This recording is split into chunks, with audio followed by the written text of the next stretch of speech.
John Tankard's life is much like many others in America. He has an apartment with his wife and their cats in downtown Oklahoma City.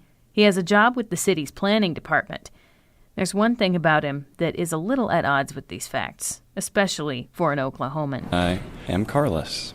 And as I find out talking with John on his walk home from work, this is by choice. For me, it takes about 7-8 minutes to walk to work. And the only thing I have to do is be prepared in terms of clothing or make sure I'm conscious of my surroundings because it's pretty dangerous sometimes. Cars turning into the parking garages, they feel a lot of pressure from other cars to get where they're going, and pedestrians are kind of a secondary thought. We moved here in late September. We got married in early September, and from Georgia, and we didn't bring any cars with us. We just took a plane and brought all of our clothes and stuff and moved into the Regency downtown. We had a rental car for the first week and then tried to go shopping for a car, and it just became a huge hassle, and we realized that we didn't really need one. So we've just been using public transit, walking, and taking taxis. A bus stop sits just across the street from the Regency, and a few minutes after John and I arrive, Elizabeth Tankard disembarks from her bus commute from work. She's greeted with hoots and catcalls from a group of men across the street. Yeah, that is a big problem for me with walking or taking transit or anything as a woman. I mean, you saw it just is all the time, constantly.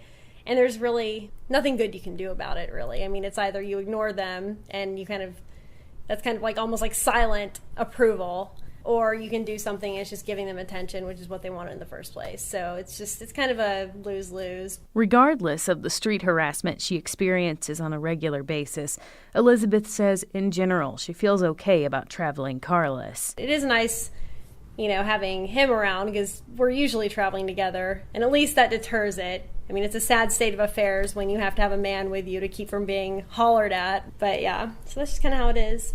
I generally do feel pretty safe. I mean, that is annoying, and there are a lot of things wrong with it, but as far as feeling like safe, I generally feel safe. Not too long after moving to Oklahoma, John and Elizabeth started the blog Carless in OKC.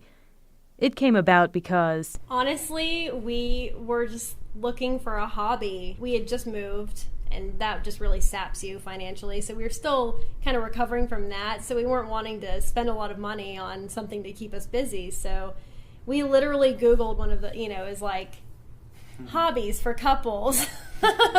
And one of the things was blogging. And we were like, let's start a blog. And John immediately said, let's start Carless in OKC. And so we just started doing it, and we've just been blogging about it ever since, having a lot of fun. Through the Carless in OKC blog, the Tankards have met some Oklahomans who are already interested in relying less on their vehicles. But they also hope to dispel some commonly held attitudes about carlessness with the information they provide. It's a different way of living, and it's not uncommon around the world. It's just kind of people have lost sight of it, and we should get back to what biology prescribed for us. I think the biggest, kind of the ultimate goal is to make transit options, whether it's, being a pedestrian, taking a bike, or taking the bus or subway or anything like that, to make them actual options. Because it's one thing when you are talking about these things, there are people in the community who are going to use alternative transit no matter what. Probably because of financial reasons, etc. But when it becomes a real option for everyone, that's when you are going places. You can follow Elizabeth and John Tankard's blog at carlessinokc.blogspot.com. For KOSU News, I'm Nicole Robinson Carroll.